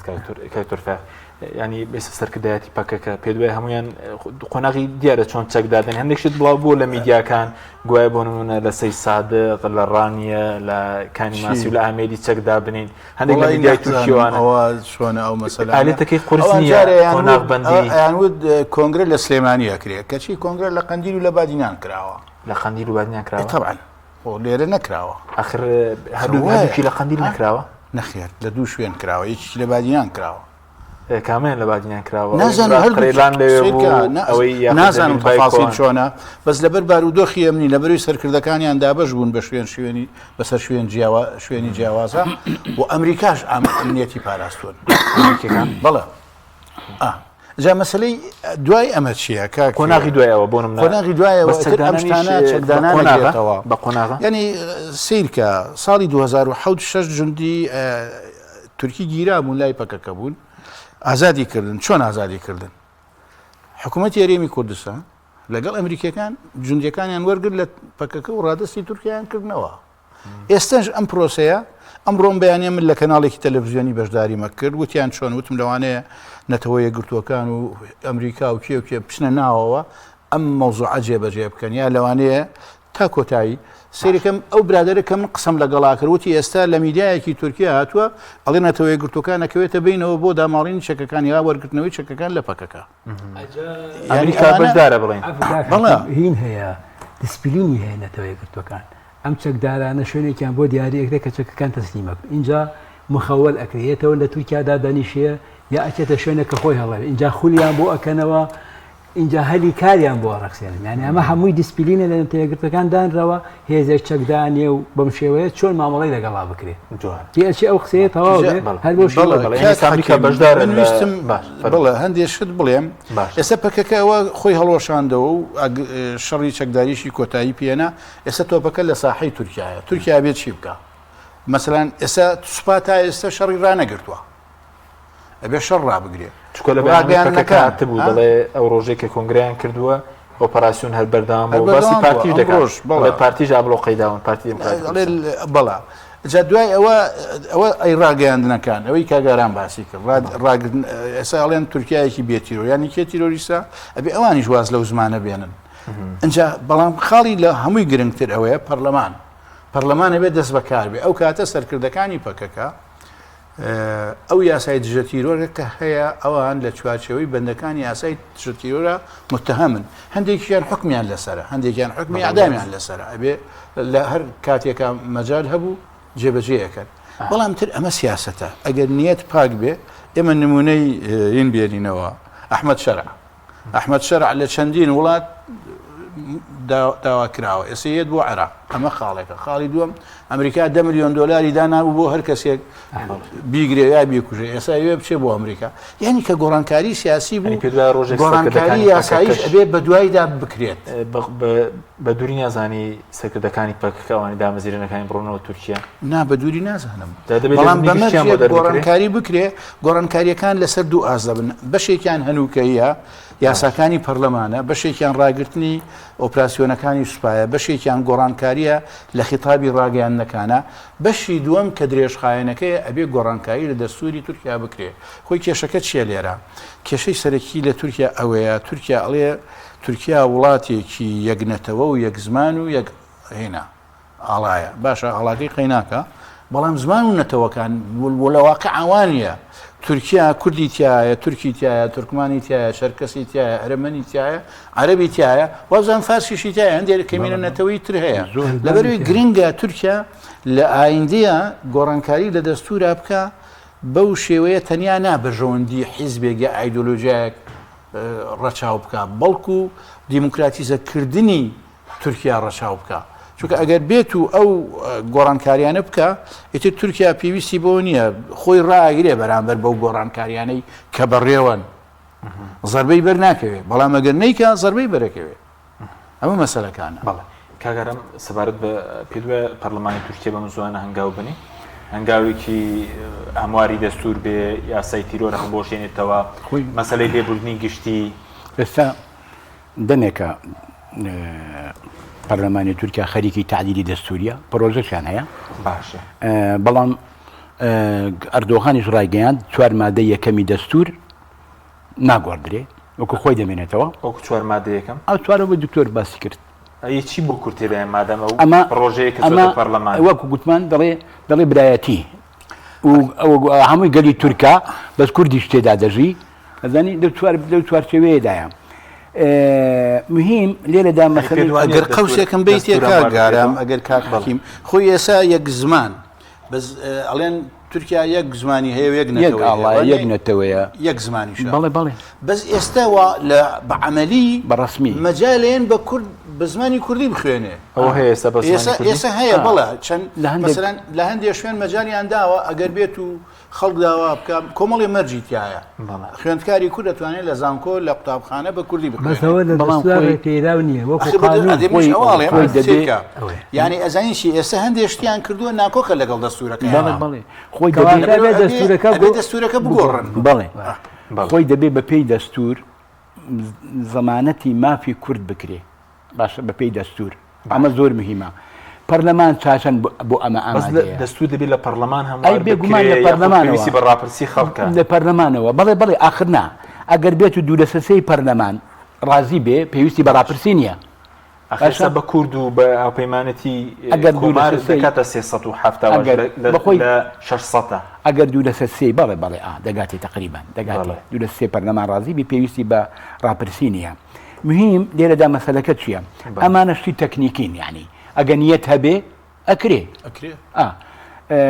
مهم ئەوەیە ئێستا پەکەکە و کورد نیەتێکی زۆر پاکی نیشاندا بەرامبەر بە تورکیا و بەرامبەر بە برایەتی کورد و تورک بەرامبەر بە پێکەوە ژیان بەرامبەر بە ئەم قۆناغی کە پێویستە تورکیا تێیدا بژی باشە وەکو دکتۆرش گوتی تۆپەکە لە ساحای ئەوەندایە ئێستا پەرلەمان دەبێ هەنگاو بنێ لەو ڕووەوە پەرلەمان دەبێ هەنگاو بنێ ئەمە یەک دوو بەڕاستیش تورکیا گەیشتۆتە بنبەست لە هەموو ڕوویەکەوە لە ڕووی ئایدۆلۆجی گەیشتۆتە بنبەست تورکایەکی ئەلمانی کە کەمالیزم تێیدا ئەساسە لایەقلیک تێیدا ئەساسە ئەمڕۆ کە حیزبێک سەرۆکایەتی دەکا کە ئیخوانیە باشە کە خەتێکی ئیسلامی هەیە مانای چی ئەمە مانای ئایدۆلۆژیای کەمالیزم هەڵوەشاوەتەوە بە فعلی لە هەموو ئاسەکاندا هەڵوەشاوەتەوە بۆیە تورکیا پێویستە خۆی لەگەر ئەم ڕەوشە تازەیەدا بگونجێنێ لە ڕووی دەسووریە هەنگاو بنێ ئەمە یەک دوو لەو ململانێ و پرۆژە جیادیانەی لە ناوچەکەدا هەیە کورد لەگەر هەر لایەک بێ ئەباتەوە ئێمە لەبیر نەکەین لە مەلاز گرت کورد سەلجوقی کردەشت لە چاڵدێران کورد وای کرد عوسمانیەکان ببنەوە ئێستاش بە هەمان شێوە جارێکی دیکەیە ئەو جانانیش دەڵێ حسابی کورد و تورک بۆ من مەکەن من تورکیاییم ئەزانی دەرێت تورکیاییم یعنی بەرژەوەندی هەموو تورکیا بە بنەما دەگرێت لەسەر ئەم بنەمایش ئەمە کراوە بەڕاستیش ئەو کۆمپلۆ نێودەوڵەتەی کە لە ئۆزالان کرا و ئۆزالان گیرا سیستەمی خۆر ئاوا و ئەمریکا و ئیسرائیل دەورێکی زۆر گەورەی تێدا هەبوو لە دەستگیرکردن ئەی بێگومان دەورێکی زۆر گەورەی تێدا هەبوو بۆیە ئۆزالان بەم کارە چ دەکا مەلەفی کوردی لە دەست دەوروبەر دەدەهێنێ جارێکی کە دەهێنێتەوە ناو تورکیا بەکاری بێنن پرسی کورد ئێستا پرسی کورد دەوڵەتانی ناوچەکە بێگومان ئیسرائیل بێ ئەمریکا لەو گۆڕانکارانە گەورەی ئێران بێ نازانم لەو گۆڕانکارانە گەورەی ناوچەکە کە خەریکە پێیدا تێپەڕ دەبێ و خەریکە ڕوودەدا لە داڕشتنەوەی خۆرهەڵاتی ناوەڕاستدا باشە بێگومان مەلەفی کوردی یەکە لەو مەلەفە گەورانەی کە بەکار دەهێنرێ هەر لایەک دەیەوێ بۆ خۆی قازانج بکە کورد بخاتە بدەستە خۆی مەسەرەن ئەوڕۆکە لە ڕۆژاوای کوردستاندا ئەمریکایەکان فەڕەنسیەکان بە هەموو جۆرێک پشتیوانی ڕۆژاوای کوردستان دەکەن ماکرۆن زۆر بە ئاشکرا لەگە شەرع گوتی دەبێ پشتیوانی ڕۆژاوای کوردستان بکرێت لە مؤتەمەرە سەحیفیەکەی ئەمریکایەکان زۆر بە ئاشکرا بازەوە دەکەن لە هەر سەبارەت بە هەرێمی کوردستان نزای نیشتیمانی چییە کاکە سەبارەت بە هەرێمی کوردستان بەشێکە لە پرۆژەی ئیسرائیلی و ئەمریکی دیاناتی ئیبراهیمی باشە بەشەکە لە پرۆژەیە بێگومان باشە بۆیە تێڕوانی وڵاتانش ئێستا هەتا ئەمریکەکانی شەر لە چوارچێوەی دەوڵەتەکان ئێستا تێڕوانیان بۆ کورد لە باش و لە چوارچێوی عێراقدانی لە سووریا بە هەمان شێوە لە تورکیا لە ئێران نا ئەمە سیستەمی سەدەی بیست بوو سیستەمی تازە چییە تەکەتولاتی گەورەیە مەسەلەن ئێمە کە دەڵێن ئیسرائیلی گەورە یان عوسمانیە دەخۆڕەڵاتی ناوەڕاستی گەورە ئەو دەوڵەتانە ئەو نەخشەی کۆنی ستاتوی کۆنی نەتەوەی نامێنێ ئەو دەوڵەتانە هەموو دەبنەیەک یەک خەریتە باشە دەبنە یەک نەخشە سەر بە جیهەتێک دەبن سەر بە جیهەتێک دەبن بۆ نمونە ئیتر ئەمە چۆن سەردەمی کۆن لە عوسمانیدا چۆن بوو لە عوسمانیدا چۆن بوو ئەمە ویلایەت بوو لە ئەمریکا چۆنە ئیتحادی ئەوروپی چۆنە سیستەمی ئێستای داهاتووی خۆرهەڵاتی ناوەڕاستی گەورە کە ئێمە دەڕێن یا ئیسرائیلە گەورە لە فراتەوە هەتا نیرکە دەڕێن لەو چوارچێوەیەدا بێ قەومیەت فکر ئەلمانیەت ئەوانە هیچی دەدا بنەمانیە هیچی دەدا ئەساس نییە باشە هیچی دەدا ئەساس دوایی باشە مامۆستای لەبەر ئەوەشە ئەمڕۆکە بەڕاستی ئەوەش بڵێم تورکیا بێنێوێ باشە بێنێوێ لە ئایندەی خۆرهەڵاتی ناوەڕاستدا کورد پێگەیەکی زۆر سەرەکی هەیە پێگەکە چییە دەوڵەت نا دەوڵەت نامێنێ ئیتر بەڕای من ئەو دەوڵەتی نەتەوە یانێک کە پێشوو مۆدیلی پێشوو مۆدلی ویستیڤالی کە هەمانە 1639 کە دادەمەزرێ لە دوای عوسمانیەت وانە ئەمانە نامێنێ لە ناوچەیەدا وەکو گوتمان تەکەتولێکی گەورە دەبێت کورد دەبێتە ساحب کیانێکی خۆی ویستێبینێکە بکاتۆ قسەکان بە خەناعەتی من گۆڕانکاری لە ناوچەکە تەسەور ناکەم بکاتە هەڵوەشانەوەی خەرائیت سنوورەکان زۆر زەحمەتە سەڵاتەکان دەگۆڕن بە سەڵاتەکان گۆڕانکاری بەسەرا دێت ئەوە ئەگەرێکی نزیکە چکە خەرائیت بە پێوەی کە من خوێنومەتەوە لە باشە زۆر زەحمەتە یعنی مەگەر گۆڕانکار جەنگێکی دوای جەنگێکی گەورە و داگیرکارێکی گەورە بێتە پێشەوە اینجا ئەو خەراتانی کە دانراوە دەبێ ئەوەیە تاوەکو لوبنان و تاوەکو سووریا زۆر زەحمەتە ئەو بە قەناعەت خاڵێکی تر کە ویستم عەقڵیەتەکە ئەگۆڕێ عەقڵیەتەکە دەسەڵاتەکەی ئەبێ بە دەوڵەتی دیموکراتی دەمارگیری نەتەوەیی ئەبێ بە پێکەوە ژیانی گەلان خاڵێکی دەمارگیری ئاینی و مەزهبی جێگۆڕکی ئەکە پێکەوژیانی ئاینی خاڵێکی کە مەزهبەکان گرنگ ئەوە ڕوونایە ئەمەشتی ئەساسە یەکجەمسەری نامێنێت ئێستا کە ئەگەر یەکجەمسەری ببووە فەرزی کدا ئەگەرێکی نزیک بێت سین هەیە رووسیا هەیە ئەمریکا هەیە لەبەرەوە زۆر زەحمەتە لە فرە جەمسەریە ئەو گۆڕانکاریە کە مامۆستا هەبوو گۆڕانکارێنی کاگاران بەڵام مەسەلی هند و پاکستان کە ئێستا پاکستان وتیان سەرکەوتنی بەسیە کاریگەری دەبێت لەسەر گۆڕانکاری ڕۆژهەڵاتی ناوەڕاست چکەوتیان چەکی بۆ نمونە بە چەکی چینی سیستەمی بەرگری هندستانیان تێکداوە کاکە بەڵێ مەستا نێردەکترین دۆستی ئیسرائیل لە جنوبی ئاسیا هندستانە باشە دژمنی گەورەی مسلمانانیشە دژمنی گەورەی پاکستانیشە باشە زۆر بە وازەح دیارە ئەو کابرایی ئەسەر ڕێی زۆرایە هەر هندۆسێکی زۆر تونڕەوە باشە هندۆسێکی زۆر تونڕەوە بە کورتەکەی لەو گۆڕانکاریە گەورانەی لە ناوچەکەدا هەیە کە بەڕای من دەگاتە ئاستی شەڕێکی گەورەی ئیقلیمی زۆری نەماوە ئەو شەڕی ئیقلیمی ئەوە بێ وانە لوبنان شەڕە سووریا شەڕە یەمان شەڕە بس ولا عراق وخليك سخور عبد الله الكويت دس بيدك سعودي واردن او دكن باشا تركيا بهمان شيء وايران اقل لتوز اكيدايا بويا براستي او جنگ قوري وخليك بريقاويا ام جنگ دبيته هوي غوريني نخشا باشا روج دل زنگك اما دبيته سبب غوريني نخشا برايمن او نخشيش تيدا تورکیا وەکو پێشوو نامێنێ تورکیا گۆڕانکاری بەسەردادێ هەمووەکو دکتۆر باسی کرد لە ڕووی ئایدۆلۆجیەوە باشە لە ڕووی جوگرافیشەوە گۆڕانکاری بەسەرداستێ کورد دەستکەوتی دەبێ ڕەنگە ئەمە بە شێوەیەکی سیستەمی فدرالی بێ لە نێوە خۆڕەڵاتی ناوەڕاستدا لەوە گەڕین ئێمە ئەڵین گۆڕانکاریەک ئەگەری هەیە بەڕێوە بێ کورد ئەبێ لەسەر خەت بێ لەم قۆناغا بۆی بتوانێت لەم فرسەتە زۆرترین مافەکانی خۆی بەدەست بێنەوە ئێمە ئەڵین بەڕێز ئۆجاران ئەم خوێندنەوەی لەم چوارچێوەیە کردووە تورکیاش جعفونکە چی بەرزبێنی لە تورکیا بۆ نمونە کورد چی بەرزدێنێ ئایا لە پەیامەکەی دەڵێ لە پەیامەکەی بەڕێز ئۆجالانە ئەوەی پێشوو ئەڵێ نەخۆسەری دێموکراتێت نەدەوڵەتەوە ئەڵێ یەکەم ئاشتی کۆمەڵایەتی برایەتی تورک و کورد نیشتیمانی هاوبەش هاوڵاتی یەکسان ئەمە لە پەیامی کۆنگرەکەش هاتووە نیشتیمانی هاوبەشی هەمومان بێت هەمومان تایە وەکو یەک لەسەر ئەو نیشتیمانە بژین و هاوڵاتی یەکسان بێ جاکاری نەبێنە لەسەر ڕەگەست نە لەسەر جلوبەرگ نە لەسەر کورت و نە لەسەر ڕابردوو نەسەر زمان ئەمانە کێشەی گەورەی یعنی کاتێک پەکەکە دروسە بێ نکولی کراوە لە بوونی کورد و کاتێککە ئێستا وەکو مامۆستا باسیەکە زمانی کوردی ئێستا ڕێی پێیراوە قسەی پێ بکرێ و بەجلی کوردیوە خەڵێ ئەگەڕێ قسە ئەکا ئاهەنگەکان نەورۆزێکی گەورەکە کە سەرنجی هەموو دنیا ڕاکێشێ بۆ خۆی کەواتە ئەم حاڵەتە فیتڕیە ئینسانیە جەعلە ئیلاهیە کە خوا کوردی بە ئینسان دروست کردووە مافێکی ڕەوای فیتڕی سروشتی هەموو ئینسانێکە کە بە زمانی خۆی قسە بکە و خوا پێی بەخشیوە ڕەتکردنەوە نکولیکردن لەمە پەکەکەی دروست کرد کاتێک کە ئەمە نامێنێ ئۆجاران باش تێگەشتووە لەوە کە ئێستا ئەوەی بە ئاشتی ئەکرێ ئێستا ئەوەی بە ئاشتی ئەکرێ پشتیوانی ئەوروپای لێکرێت پشتیوانی ئێستا کۆڵیکردن بەردەوامە تۆ ڕۆژانە وەرە زمانی سەحافەی تورکی زمانی لەبرساوانی ڕابردوو کە کە تۆ نەتەدوانوشەی ڕابردووە باشە بەڵام هێشتا ماوە ئەمە باسیەوەمان کرد مەسانە بێ ئۆپراسیۆنەکانی سوپا بووە سێ ئەبێ زمانی ڕاگەاندن ئەنج ئەو کاتەڵام منیش حەزەکەم لەسەر ئەو مەسلەی گۆڕانکاری نەخشەوانە قسەیە بدەم با من قسەکان تەواکەم کەواتە دەرەکردن بەم تەحەولە لە گەورەترین کەسەوە کە دەوڵەت بەخشەلیە و نوێنەرایەتی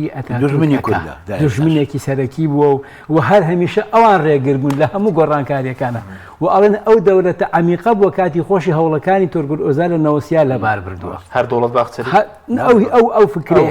ئەو فکرەیە ئەو دەولەتە عەمیقە بەڵام ئێستا ئەو کە لێەوە دەست پێەکە دەرکردنە بە واقعەکە دەرکردنە بە قۆناغەکە و بەڕێز ئۆجارانی تۆ باخە خۆ قسەکەم تەواو دەکەم هەر یعنی مەجال نەبوو بەڕێز ئۆجاران دەرکی بەمە کردووە بەڕاستی اینجا مامۆستا لێرانە هەموو گەل لەگەڵیایەتی کاکە ئێستا پەرلەمانی تورکیا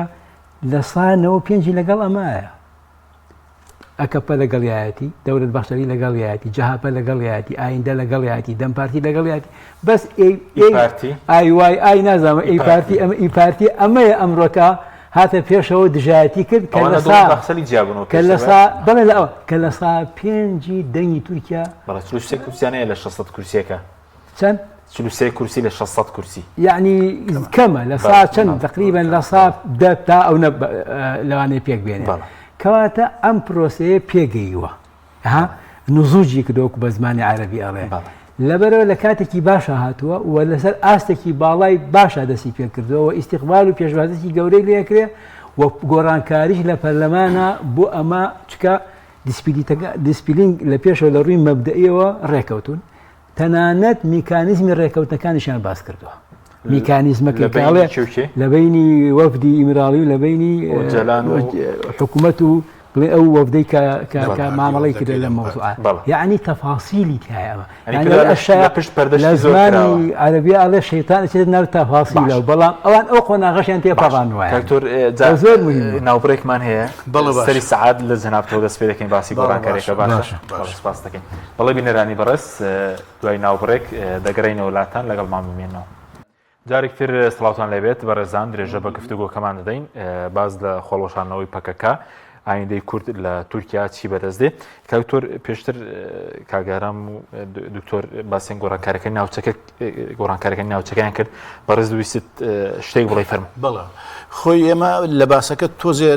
قوڵ بووینەوە و دەریش ئەم کێشەش پەیوەندی هەیە بە گۆڕانکاری ناوچەکە ئانی چ جۆرە گۆڕانکاریەکەکرێ و مەسەلەی کورد چۆنە لەم گۆڕانکاریانە یەکێک لە کێشەکانی ڕۆژهەڵاتی ناوەڕاست ئەوەیە کە وەکو ئەوروپا و وەکو وڵاتەکانی تر نەتەوەکان دابەش نەکراون ئەمە شوێنی کوردە و ئەمە شوێنی عەرەبە و ئەمە شوێنی تورک و تورکمان و ئاسووری و مەسیحیە هەموو چوون بە ناو یەکدا یعنی ئێستا سەیری هەم سروشتی وا بۆ کاتی خۆی هەم ئەو گۆڕانکاریانە کە ڕژێمە نەتەوە پەرستەکان کوردیانە بۆ نمونە تعریبی ئێرە حزامی ئەسوەدی سووریا حتا تورکیا کە ئێستا مەسەلەن ژمارەیەک لە کوردی لە گوندەکان و دێهاتەکانی کوردستانی باکووری کوردستانەوە نەقل کردو بۆ ئەستەمبول ئێستا ئەستەمبول و خۆتان نەزانین ئەمەندە کوردی لێ هەر نەبێتەوە جا لەبەرەوە کێشەی ئێمە بە گۆڕینی نەخشەی تورکیا یا عێراق یا شوێنەکانی کە بە قەناعەتی من چارەسەر ناکرێت ئەیبەتی چارەسەر بە عەقڵیەتێکی نوێ چارەسەرەکرێت باشە لەناو خۆی وڵاتەکاندا نوێ چی ئەگرێتەوە بەڵە لەناو کۆمەڵ تاک و کۆمەڵگاکانە عەقڵیەتی نوێ ئەبێ دەمارگیری نەتەوەی زۆر کاڵ بکەینەوە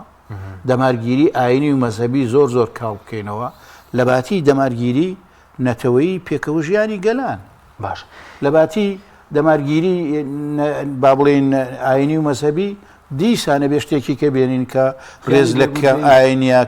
کەمینەکان بگرین تا کۆتایی دوایەوە کێشەی ترمانەیە ئێمە سەیەکێک لە کێشەکانی باشووری کوردستان حیزب حیزبێنەکەی خۆمانە و باس مەسەلەی کورد و کوردایەتی و کوردبوون و ئەوانیان لەبیر چۆتەوە زۆر کێشەی ترمانەیە ئێمە ناچینە ئەو شتانە قاڵێکی ترین مێمە کورد چی دەست دەکەوێت لە تورکیا بۆ منە ئایا وەکو ناوچەکە وەکو شتێکی کە بڵێم پێشەوەی وەڵامی و پرسیاری تۆ بەمەوە ئێستا گۆڕانکاریەکانی ڕۆژهەڵاتی ناوەڕاست هەیە ئاراستەیەکی ئیسلامی تونندڕۆ هەیە ئەوە پەراوێز خراوە و هیچ ڕۆڵێکی نییە ئاراستەیەکی کە هەیە ئیسرائیل و هەندێک لە ئەلمانیەکان و نەتەوەیەکان لە ناو کووردا لەگەڵیان ئاراستەی سێهەم ئاراستەکان بیر و بۆچوونەکانی عەبدوڵڵا ئۆجەلانە بیر و بۆچوونەکانی عەبدوڵڵا ئۆجەلان زیاتر گرنگی بە پێکەوە ژیانی گەلان ئەیە لەگەڵ فارس و لەگەڵ تورک و لەگەڵ عەرەب و ئەوانە بوو لە سەرەتاوە بەڵە دەمێکەوەیە مەسەڵەن ئێستا سەیری پێگاتەی پەکەکە ئەنواع خەڵکی تایە ئەوەی کە ئەمری خوای کرد سوریا ئۆندۆر کەسێکی تورکمان بوو کورد نەبووە ئێستا ئەوەی کە کۆنگرەکەی بەیانی کۆنگرەکەی خوێندەوە هەواڵ عەباس بوو کورد نییە پێگاتەیەکی ترە وابزانم تورکیش نییە تورکە ئەوانە بەڵە تورک نییە کەمینە نەتەوەیەکی ترە نازانم شتێکی بەڵە بیستمە بەڵام من زۆر لێ وردمەوە تورکیش نییە مەبەستم چیە لێرە یعنی پێکەوە ژیانی ئەم پێگاتانە لە ڕۆژهەڵاتی ناوەڕاستە زۆر ئەساسە ئەمە ئەگەر ئەم شتانەیە مەسەڵەن ئێستا کێشەی فەلەستین و ئیسرائیل یعنی چارەسەری چییە؟ چارەسەری ئەوە نییە کە تۆ ئیسرائیلیەکان دەرکەی و بیانکەیتە ناو بەحرەوە ئەوەی کە ئێستا ئیسرائیلی ژێیکا بەرامبەر بە غەزا خەڵکیان داگیر کراوە جینۆسایدیانەکە و هەمویان دەربکە بیکە بە مستعمراتی خۆی ینی ئەمە غەڵە ئەمە کێشەکان بەم شێوەیە چارەسەر ناکرێن. ئەنجا ئەمانە تورکەکانیش و ئەمریکا و ئەوروپیەکانیش بە تایبەتی کە ئەزمموی ڕۆژاوای کوردستانیان دیوە باش ئەو ئەزمموی ڕۆژاوای کوردستان لە بیر و بۆچوونەکانی عەبدوڵڵا جەلانەوە سەیری دنیاکات بەزەوە دروستە دەڵێن ئەم پرۆسی هەشتێ زیاتر لە بەرامبەر ڕۆژاوای کوردستانە بۆی ڕۆژاوای کوردستان شتێک بەرزبێنێ تورکیا ڕێگەوانە باشە ئەوانە بەڵام من مەسەلە فکرە گشتیەکان بازەکەم کە چەند هینێگەیە بۆچوونێگەیە لەسەر گۆڕانکاریەکانی ڕۆژهڵاتی ناوەڕاست کام بۆچوونەیان سەرکەوتووە بێ کام فکرە و کام سیستەمیان سەرکەوتووە بێ بەڕێی من تەدەخولکردن لە سنووری وڵاتە نەتەوەیەکانە ینی سەرکەوتوو نابێ بەڵکو ئەو وڵاتانە ئێستا وڵاتێکی وەکو تورکیا عفو ئەبێ بێتە بە وڵاتێکی دیموکرات عێراق کە اعترافی بە کورد کردووە لێرە و اعترافی بە سیستەمی دیموکراتی و فیدراڵی کردووە ئەبێ سووریا ژوا بکە. ئێمە زۆر گەشتبین بووین بە سووریای دوای ئەسد بەڵام دوایەوە کە دەستوری کاتیان دەرکات ڕژبین بووین هیوادارین لە دەستوری هەمیشەیە مافی دروزەکان مافی کوردەکان مافی عەلەویەکان هەموو بپارێزن ئەگەر بەم شێوەیە بێت ئەمە شتە باشەکەیە شەڕ دروورەکەوێتەوە پێویست بە شەڕ ناکە پێویست بە گۆڕینی نەخشە ناکە. کورد ئێستا لەو پرۆساشتی لە تورکیا هیچی دەست دەکەی وەکو ناوچەی خۆبەرەوەبەری هیچی دەست دەکەی شەر نییە ناوچەی خۆبەرەوەبەری تۆ ئێستا مەسەلەن کورد سیرکە ئێستا کورد ئەمە مۆزوعەکانە باشە یعنی ئێستا ئامەدی بەدەستەوەیە ئەن تۆ سیرکە شارەوانەکان چەند پەرلەمانتارێکی هەیە لە ئەستەم ئاخر ئەمە مۆزوعەکانە یعنی تۆ ئێستا شوێنێکی دیاریکراو لە کوردستانی لە باکووری کوردستان بەدەست کوردەوەیە لە ڕێگەی هەڵبژاردنەوە نەک لە ڕێگەی ئەوە کە بڵێ ئەمە هەرێمی کوردستانە و ئەوە تورکیای ناوەندە و یا تورکیای فیدراڵ و ئەوانەیە ئەوە لە ئایندا و مەسرانە بازەکرێت. قەنەعەت وایە ئەگەر دیموکراسیەت هەبێ ئەو شتانە ئاسانن ئەگەر دیموکراسیەت نەبێ ئەو شتانەش ئەگەر بە شێوەیەکی کاتی بەدەست بێنرێن دوای لێ ئەسێنرێتەوە. ینی قازانجی بۆ منە لە باشووری کوردستان ئەم پرۆسەیە سەرکەوێت لە سووریا لە تورکیا بەڵێ بازارە باسی ئەوێ بکەین ئێستا مەسەلەی سووریا هەنگاوی زۆر باشی ناوە و ئێستا کارتی باشیشیان بەدەستەوەیە. ئەمریکا پشتیوانیان لەیەکە فەرەنسا پشتیوانیان لەیەکە و بەسی تورکیا بوو باسی ئەوەی باسی کاریگەری لەسەر ڕۆژاواش و لەسەر لە قۆناغێکی جێگەی هینان بەڕاست جامە بەسم لە تورکیا ئەم پرۆسەیە سەرکەوێ چی دەستکورد دەکەی یەکەم بەڕێز ئۆژەلان لە شوێنێکی تایبەتە لە ئەنقەرە لە ئەستەمبول شوێنی بۆ دیاری کراوە لەوێ نیمچە ئازا دەبێ ئەمە خاڵێکی مهمە چالاکی سیاسیەکە و بە پێی بەیاننامەکەی کۆنگرەکەش ئەوێ بەڕێز ئۆژەلان خۆی خاڵەکان جێبەجێیەکە تەنفیزکردنی ئەو خاڵانەی کە ڕێکەوتون لەسەری ئەو تۆ بەیاننامەی لەکوێیە بڵاو بۆتەوە هیچ پشتیوان تورکیاش تورکەکانیش خۆیان دوێن با من سا دوای پیشان تێم هەر نەسەکە پیشان بەیاننامەی پەکەکە باسی دەڵێ بەڕێز بەیاننامەی پەکەکە نا بەیاننامەی تورکیا بەیاننامەی کۆنگرەی دوێنێ حوتی پێنجی پەکەکە خۆی ئەڵێ بەڕێز ئۆژەلان خۆی هەڵەسێ بە جێبەجێکردنی بەندەکانی ئەم ڕێکەوتن نامەیە دوایی بۆتە خوێنمەوە لەوانە جەنابە نەوبینی بێ ئەمە خاڵێکی مهمە. خاڵی تووە خاڵی دووهەم کاک حەکیم دقیقینەکە بام قەنەعەتی وابێکەوان لەبێ تۆ بێ حەسکەی وابێ حەز ناکەی وابێ وەڵی ئیتر من بۆچوونی خۆمەیە ئەخە باسی بۆچوونیە باسی بڕیارە باسی ڕێکەوتنە من حەزەکەم مەسلەی چارەسەر ئۆژەلان سەرپەرشینەکە سەردەگرێت یان لەوانەیە گومانی هەبێت کە تووری گەونە دابەزی بێ بۆ ئاستە ئەم پرۆسەی با دەدەست ئۆژەلان جێبەجێکەوە بەستەوەیە مامۆستا بە قسەی خۆی خاڵی یەکەم ئەو خاڵێک مهمە کە خۆی هەڵسێ بە جێبەجێکردن ئەمە یەک بەتاوان بە هاوکاری ئۆژەلان ئازاد دەکەێت ئەمە خاڵی یەکەم باش دەستورێک لێ ئەگۆڕانکاری تیا ئەکرێ و چۆنەوەی لە دەستوری عێراقا لە ساڵی 1950 کاڵە الکورد والعرب شوڕەکا في هذا الوطن کورد و تورک هاوبەش ئەبن لە وڵاتەیە پێ دوایەوە لە دەستوری تورکیا جێبەجێ بکرێت ئاخر شەقامی کوردی و شەقامی تورکیە و زەمینەی بۆ کراوە هەمویان لەگەڵیان ئەمەیکێکە لەو ڕێکەوتنانی کە لەسەری کراوە. خاڵێکی تر نیشتیمانێکی هاوبەش هاوڵاتی یەکسان ئەو زانیاریە دکتۆرەوەی تۆ پێت ئەمە من هینەکە ئەم دوو خاڵیان لە بەیاننامەکەیە تایەتی. خاڵێکی کە زۆر مهمە بەڕێز باشە. ئەوەیە کە بە قەناعەتی من ئەم پرۆسەیە سەر بگرێ بەشێکی زۆری ئەو کوردانەی کە تایسە دەنگیان ناوە بە ئەکەپا باش و هەواداری ئەوان بوون بە پەرلەمانتاری ئەوان بوون ئینتیما و اینی خۆیان دەگۆڕن دێنەوە نە ئەم پرۆسەیە و کورد لەوانەیە ڕێژەی پەرلەمانتارەکانی بگاتە ئاستێکی زۆر بەرز کە تەمسیلی ڕاستەقینەی تەواوی ئێستا دانیشتوانی 61 پەرلەمانتاریان هەیە زۆر زیادەکە آخر لەوانەیە لە 62 زیاتریشیان لەناو ئەکەپا بێ هەر کووردە ڕاست ئەمانە ئەگەڕێنەوە بۆ ئەو خەباتە لەوە پێش ئەم چەک و ئەو تونوتیژیە وای لێکردبوون کە لەگەڵ ئەو فکرایە نەبن بەڵام کە ئێستا ئەمە بگۆڕێت و ئەجەلان خۆی بێتەوە سەرخەت و خۆی ئەم پرۆسی ئاشتیە بەرقەرار بکە ئەمە بەڕاستی گۆڕانکارێکی گەورە و تەحولێکی گەورە لە عەقڵیەتی گەنجەکانی کوردی تورکیا ڕوئەدا وێنەوە نە ئەم پرۆسە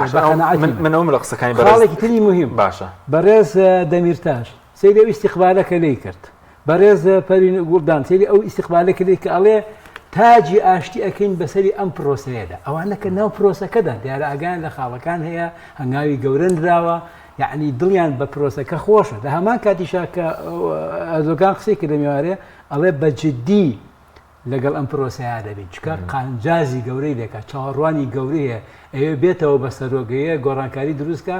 و تەعاتوف و ئینتیما و دەنگی کورد بۆ ئەو خاڵی کە خۆی ئەوێ ڕای بکێشێ ئەکە ئەمە ڕوویە کاک حەکیم کە ئاشتی ڕوویە لە وڵاتەیە سەقامگیری ڕوویە لە وڵاتەیە بژانەوە دروستە بێ باسی ئۆجەلان کرد باسی ئۆجەلان ڕۆڵی لە پرۆسەکە ئازانی من دە بڕۆیدام هەرگیز لە دەستوری تورکیادان بە مافی کورداناندری هەرگیز هەموارکرێتەوە تورکەکان نەک ئەمڕۆ لە سەرتاوە تاوەکو دوێنێش تاکییان لەوە کردوێتەوە ئەمە دیعاەیە ئێمە باس لەبوونی کورد ناکەین بەڵام کوردیش لە وڵاتی ئێمەدا هەیە هەمان مافی بە قسەکەم ئەگەر بڵێ گەلانی تورکیا تورکن ئەوەی لە تورکیا دەژی تورکەی کورد لە دەستوری تورکیادا تا ئێستا قەدەغەیە و قەدەغەش دەبێت مامەسە خۆ بە قسەکە خۆمتەوە بکەم ئەزانی ئێستاش نەنا باختری قەت نێگوتە دەم بەبوونی کووردا دەنین گوتی کوردیش وەکو تورک لەم وڵاتەدا هەن باشە هەمان ماف و حقوق و واجباتیان هەیە بەڵام لە دەستوردا چوار مادەکە یەکەم دەستور ئەم دەوڵەتە دەوڵەتی تورکە یەک ئاڵا یەک زمانە وەکو عێراق ساڵی 58 عێراق زۆر زەحمەتە خۆزگە وابێ دەزانی بڵێ کورد و تورک شەریکن لە وڵاتەدا چێ دوای ناوێ ئەمە خەونە بۆ هەموو کوردێکە دام بەوە دابدرێ و مەسەلەیەکی زۆر گەورەمان لە کۆڵەمتەوە ئەمە هەنگاوی ئەساسیە ئەگە بندێکارێکی زۆر زۆر باشە بەڵام ئەگەرەوەی تیان نەبێ هەنگاوە ئەمە بەڕای من دڵنیا بە بەپێی لێدوانەکان بەپێی لێدوانەکانی بەرپرسانی گەورەی تورکیا بەپێی مەراکزی دراساتیان بەپێی لێدوانەکانی وەزیری ناوخۆ دەوڵەت باخچەلی ئەردۆغان ئەم شتە زۆر زۆر زەحمەتە بڕیاری لێ نەدرا و زەحمەتیشە بکرێ مهم ئەی لە بەرامبەر مهم مامۆستا تەمە سیرکە چی ئەوانە دەڵێن تورکای بێتیرۆر شەڕەکە ڕابگیرێ پەکەکە چەک دابنێ باشە ئێستا پەکە چەکی دانا دەبێ هەندێک کاگاو بدرێ وەکو بۆ نمونە لە حقوق و واجباتدا تورک و کورد یەکسانن بە زمانی خۆی حەقی ئەوەی هەیە کۆمەڵێک شتی دیکەی کەلتوری بکرێ بەڵام کۆمەڵێک شتی دیکەی نەتەوەیی کە کورد نەتەوەیەکی جایە لە تورک باشە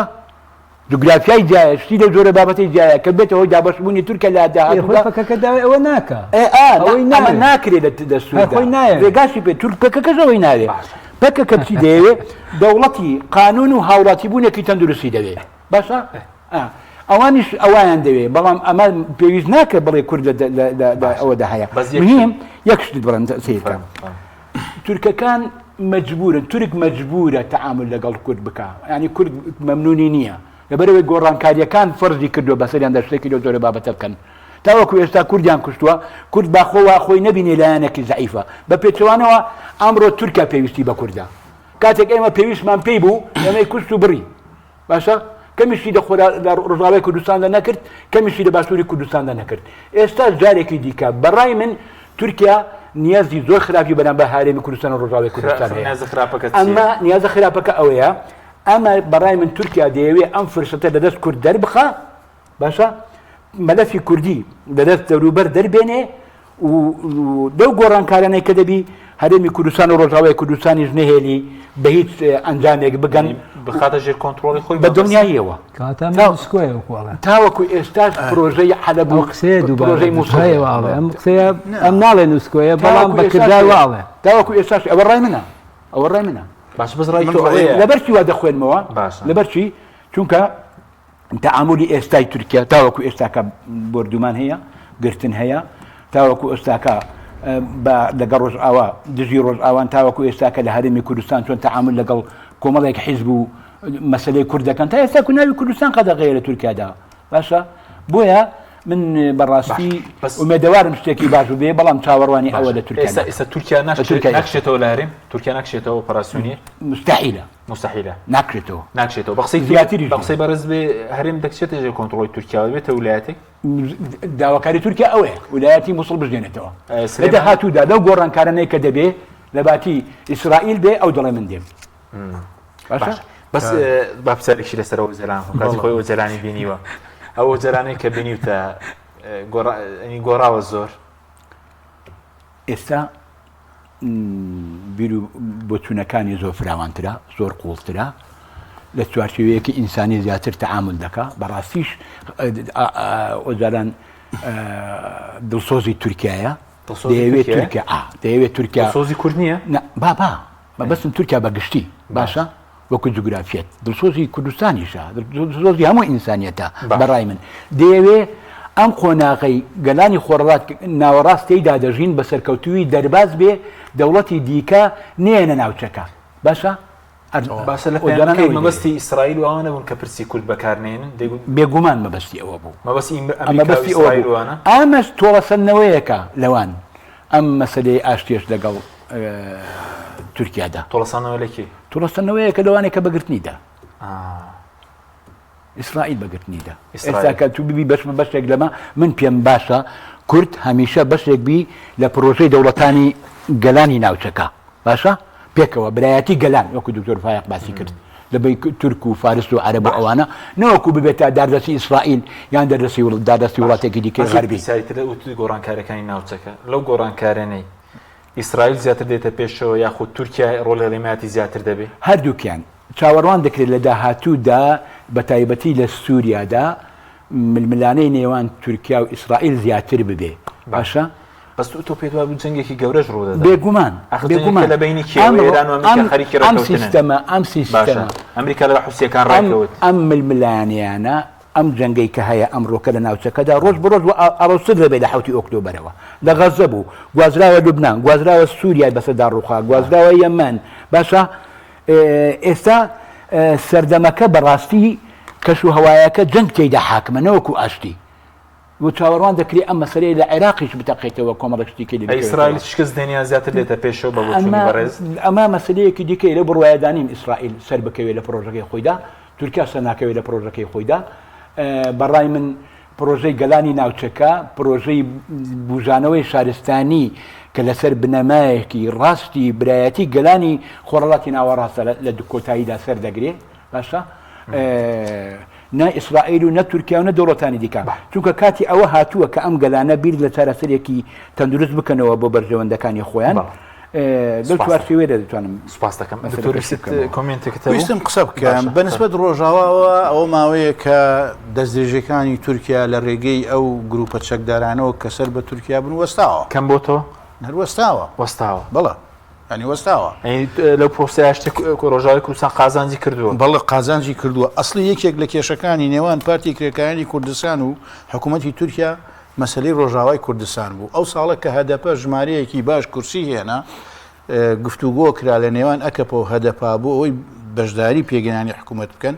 کێشەی سەرەکیان ناکۆکی سەرەکیان لەسەر ڕۆژاوای کوردستان بوو هەدەپە داوایە کرد کە هەڵوێستی تورکیا بەرامبەر بە ڕۆژاوای کوردستان هەڵوێستێکی دیموکراتیانە بێ دژی نەوەستنەوە و هێزی چەکداری تر بەکارنێنن دژیان تورکیاوەی نەکرد لەبەرەوە مۆزوعەکان وازیانە ئەمە خاڵێکە خاڵی دووەم بەنسبەت تورکیا و هەرێمی کوردستان بەڕاستی ئێمە هین هەیە دوکومنت هەیە چۆن تورکیا پەلاماری هەرێمی کوردستانی داوە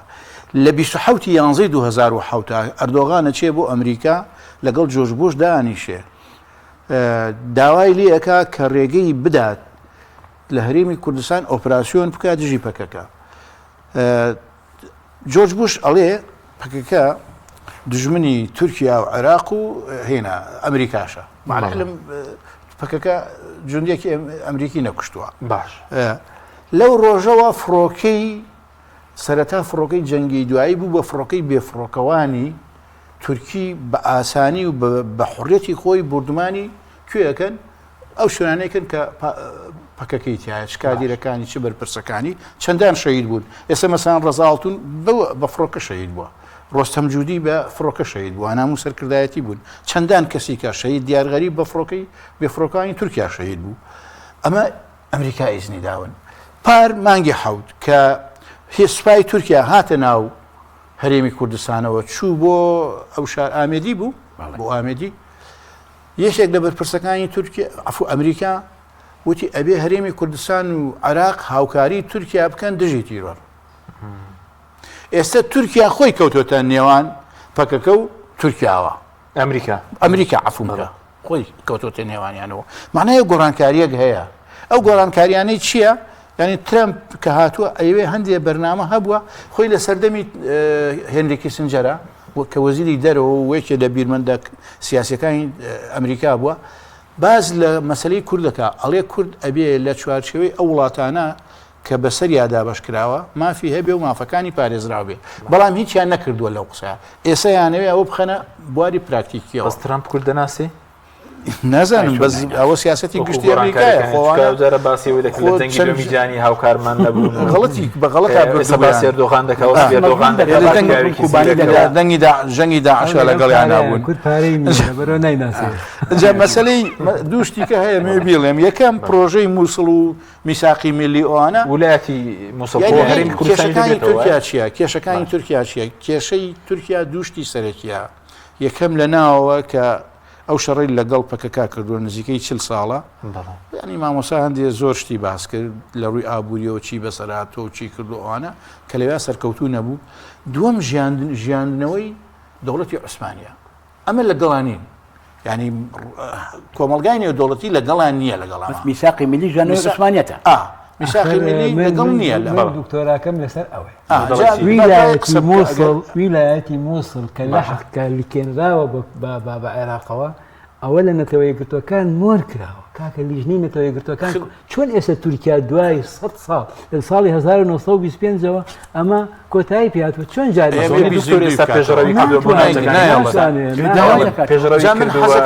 خۆم گەمە تورکیا بکارە هەمە هەرگیز ناچینە خاکی هیچ وڵاتێک ئەمە قسەیەکە ئەکرێ چەند بنکەی لە هەرێمی کوردستاندا هەیە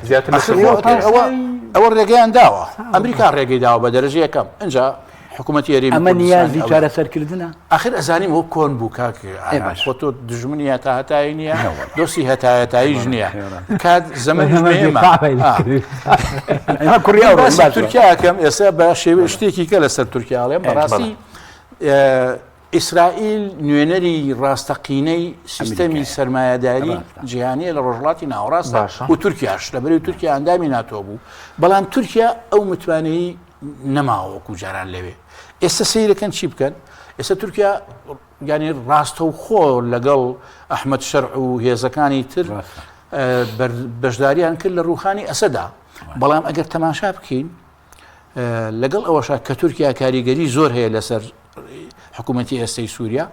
کۆمەڵێ شت کرا تورکیان پەراوێز خست. چی؟ یەکەم کۆبوونەوە کرا لەسەر سووریا لە ئوردن کرا،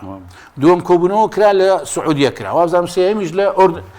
لە فەڕەنسا کرا. هیچ کۆبوونەوەیەکیان نەبردا تورکیا. ئەمە خاڵێکە یعنی وەکو بڵێ لێت بێزارین. ئێستا خاڵێکی کە هەیە بە قەنەعەتی من سعودیە خەریکە جێگەی تورکیا ئاگرێتەوە لەمە وەکو ڕۆڵی هەرێمەتی بەڵە. ئێستا سبەینەیە ترەمپ دێ بۆ ڕۆژهەڵاتی ناوەڕاست ئەچێتە سعودیە ئەچێتە قەتەر ئەچێتە ئیمارات ناچێتە تورکیا ناشێتە ئیسرائیل نازانم ئیسرائیلەکەی بە فێڵ ناچێت چییە مەسەلەکە عەتفی عەرەبەکان بۆ خۆی ڕایکێشێ ئێمە بۆ پارەیە و ئەوەشە ئەبێ ئەم مەسەلانە یعنی ڕەچاو بکەین کە ئەو شتانە ئەبن ئەمە چییە. ئەنجا تورکیا لە بەردەم گۆڕانکاریەکایە ئەوێ ئەو گۆڕانکاریان لەو گۆڕانکاریانە کەمترین زیان بکات هەڕەشەکان بکاتە ئەویستمەوە بڵێم هەنێک دەنگ هەیە ئێستاش کە بەم چەکدانانە ئەڵێن نیسکۆیەکی ترە وەکو نیسکۆی 1946 و نیسکۆی 1975 کە لە ئیتفاقی جەزائیرا بە خەڵکی خوێندنەوە دەکە بەڵێ ئێستا هەیە لە کوردستانی ئێمە هەیە وتیان ئۆجەلان پیر بووە و حەقنی قسەی لێ وەربگیرێ و ئەمە بەڕاستی کەسێکە لە زیندان چۆن ئەتوانێت لە زیندانە حکمی دەرەوە بکە بەس من بە عکسی ئەوەم بەڕاستی قەناعەتم وایە مە بەڕاوێش کراوە خیرایەکی وربوون بۆ ئەحداسەکان واقعی ڕۆژهەڵاتی ناوەڕاست کراوە و فرسێتێکی گەورەیە ئۆجەلان توانیەتی بەو هەیمەن و هەژمونە فکری کە هەیەتیوە بۆ توانای هەیەی بەسەر پەکەکان و بەسەر حتا دەمپارتیشە توانێتی ئەو فرسەتە بقۆزێتەوە سوودی لە وەزعەکە وەرگتووە لە کاتێکایە کە ئەردۆگان پێویستی بەم قەرحەیە پێویستی بەم تەحەول و بەم گۆڕانکاریەیە هەم توانیەتی لە کاتێکە ئەم پرۆسەیە بخاتە پێشەوە ئەو فرسەتە بقۆزێتەوە کە تورکیا پێویستی پێیەتی بۆیە زۆر بە سەرکەوتوانە هاتۆتە پێشەوە ئێستا تۆپەکە لە مەلعەبی گەشتبینی بەڵێ گەشتبینم تۆپەکەش لە مەلعەبی ئەردۆگانەوە بە قەناعەتی من ئەچنە پێشەوە لە قەزێ چکە پێویستیان پێیەتی بۆ قۆناغەکانی داهاتوو پێویستیان بەم کورد هەیە بەدەنگی کورد هەیە و پێویستیان بەو وەستانی ئەو ئیسیزافەها ئەو توانە اقتصادی تورکیا هەیە بۆیە من ئەڵم تۆ زەمان چییە زەمان پێویستی هەردوو لە باشە بەس ئێستا هەنێکە زەمان چییە ڕۆڵی ئەمریکەکانی کە دای عێراقیش ڕۆڵی تر هەیە مەبەستم بۆشی باسی ڕۆڵی ئەمریکام کرد کە تۆ ئایا ئەکشێتەوە لە عێراق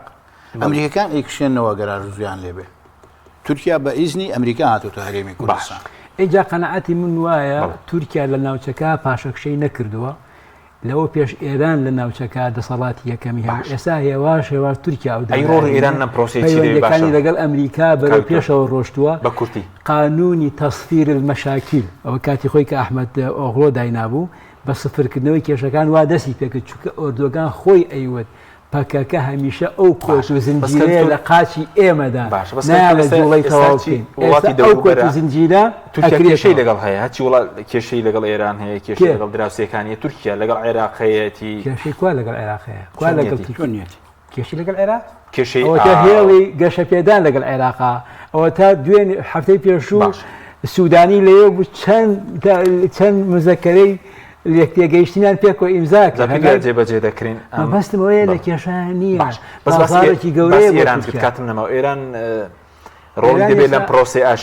ئێران بە قەناعەتی من دانانی چەک لەلایەن پەکەکەوە زۆر بە عەکسی ئیرادەی ئێرانەوە بوو جا جێبەجێش دەکرێن مادەن بە عەکسیەوە بڕیاریانە کۆت هەڵەشە باشە کۆتایی هاو سپاس بە کورتی سپاس دەکەم سوات خولەکەمان ماوە کورتی ئەزانی خولەک بە من لە کورتاییە کەس و هەوای ناوچەکە کەس و هەوای شەڕە بەگشتی باشە ئاشتیەک لە تورکیا لەو کەس و هەوا ئیقلیمی و جیهانیەی شەڕ زۆر زەحمەتە بەڕای من وێدەوارم سەر بەگرێ بەڵام زۆر زەحمەتە سەر بەگرێ لەوانەیە دەستی ناوخۆش تێکی نەدا دەستی دەرەچی تێکی بدا بۆ منە مەسەرم مامۆستا باسی ئێرانی کرد وانە کە پێی خراپە لەم خۆناغەدا پەکەکە چەکدا بنێ لەبەرەوەی مەشروعی ئێرانی و تورکی دژ بەیەکن لە ناوچەکەدا باشە بەلگەر مەشروعی دیکەی ئیسرائیلی دژ بەیەکن ئەو مەشاریعانە سێ مەشروعەکە لە منتیقەیدا لەبەر ئەوەش بەڕاستی کە سەردەمی شەڕە سەردەمی ئاشتی نییە ئێستا قەزەی عەرەب ئیسرائیل چارەسەر کرابە دەماگوت وڵی سەردەمی ئاشتیە باشە مەسەلەی سووریا وەکو هەنگاو بنێ بەرەو ئاشتی یەمەن هەنگاو بنێ بەرە ئاژڕی وەزەی ئاشتیە بەڵام وەزەی شەڕە خۆڵاتی ناوەڕەت هەمووی وە شەڕەکەتیدا گەورە دەبێ لەبەر ئەوەش بەڕای من وەکو گوتم پەکەکە هەنگاوێکی زۆر باشی ناوە